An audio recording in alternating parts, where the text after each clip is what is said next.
Bonjour à tous, je suis Tis et je vous souhaite la bienvenue dans mon monde, le monde de Tis, bien sûr. Aujourd'hui, nous nous retrouvons dans un endroit dont vous avez déjà fait la connaissance et nous retrouvons une personne que vous connaissez déjà sur notre chaîne. Il s'agit de Cécile qui va vous parler de l'UFPP.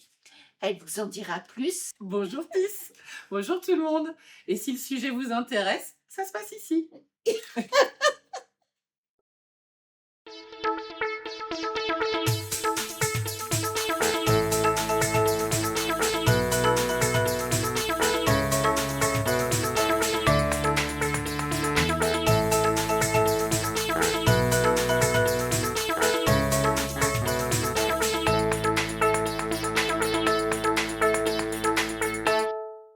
Alors, Cécile, l'UFPP, tu nous en as déjà parlé dans les 2 vidéos précédentes. Tu nous en as parlé, enfin, nous avons un peu évoqué le sujet.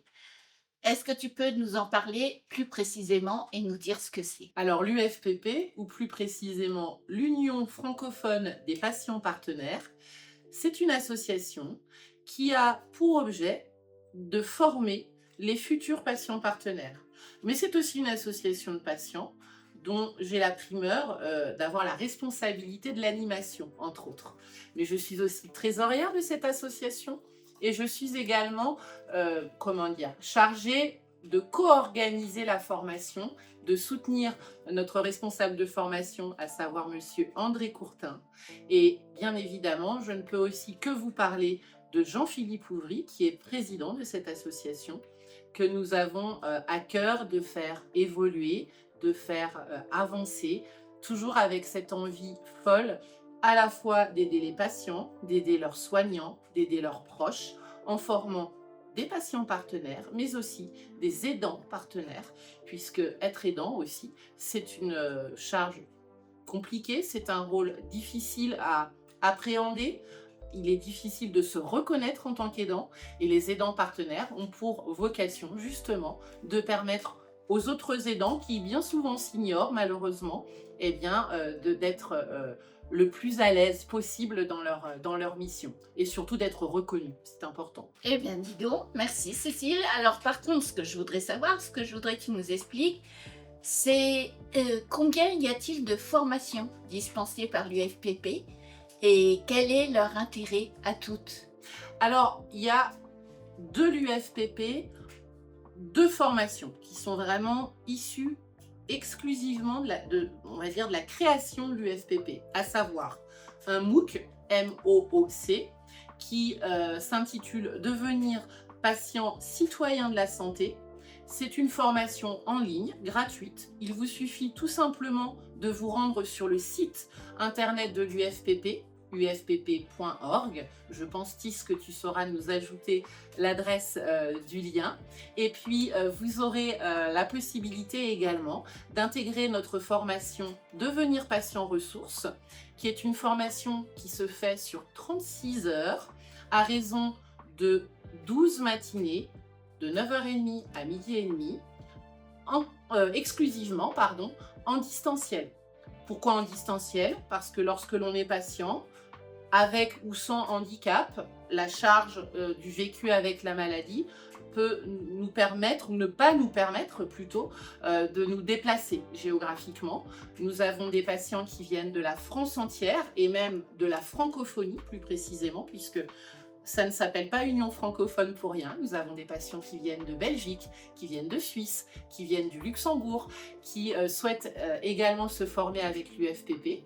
Et qu'est-ce que je pourrais vous en dire de plus? Eh bien, dans les formations, nous avons ces deux formations-ci, qui sont des formations que je qualifierais de certifiantes, mais qui ne sont pas diplômantes, on est bien d'accord. À l'issue de la formation, vous recevez une attestation de formation qui vous permet ensuite d'exercer votre mission de patient ressources.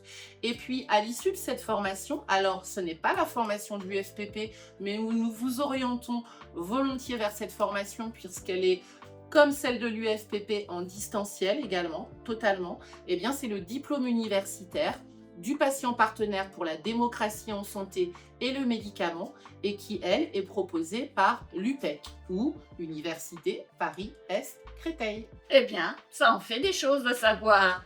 Maintenant, ce que je voudrais savoir, est-ce que toutes sortes de maladies, toutes sortes de pathologies, même si maintenant on est guéri ou en rémission, est-ce que tout le monde peut se présenter à cette formation?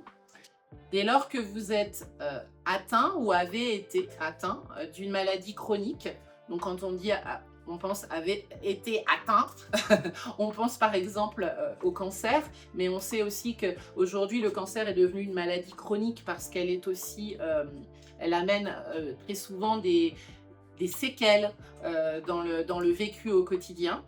Que vous ayez une maladie dite mentale, que vous ayez un diagnostic de neuroatypisme, que vous ayez une maladie rhumatoïde, neurologique, dégénérative, évolutive, finalement, peu importe, il s'agit d'une maladie chronique, vous êtes au bon endroit.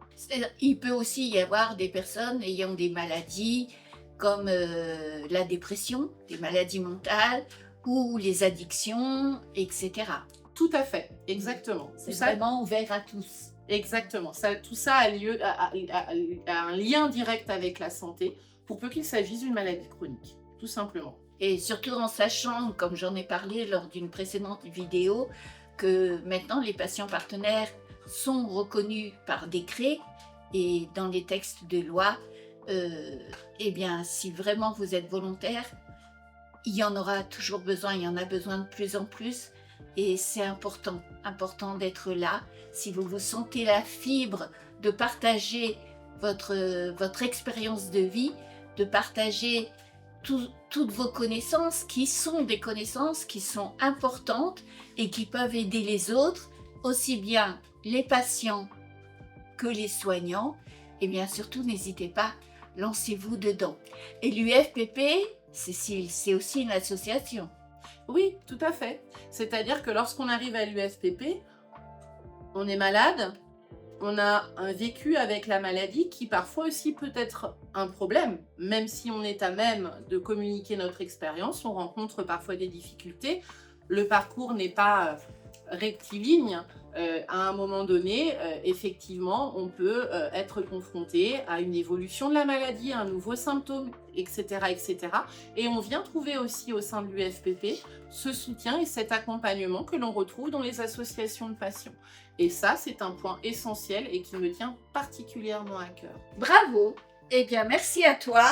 Et puis bon, je ne sais pas si ça se voyait sur la vidéo ou si ça s'entendait, mais j'étais un petit peu distraite par une invitée spéciale. Hein. C'est Jenna. Jenna, viens là. Voilà.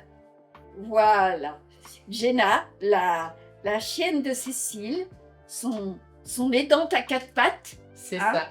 Et qui fait également de la médiation animale pour les personnes Alzheimer. Donc, eh ben voilà. Donc, moi, je me laisse très vite distraire. Mais alors là, avec une grosse peluche comme ça, comment ne pas se laisser distraire également? C'est une patiente partenaire canine. Voilà. Comme quoi, tout le monde peut y venir. Donc, merci pour ces pistes et ces débuts de réponse. Et je vous dis à tous, à bientôt. Au revoir. À bientôt. Cette vidéo vous a intéressé? Alors n'oubliez pas de liker, commenter et partager. Ça ne vous coûtera rien et ça nous permettra de mieux référencer la chaîne. Vous pouvez avoir également plus d'infos sur notre blog, le lien est dans la description.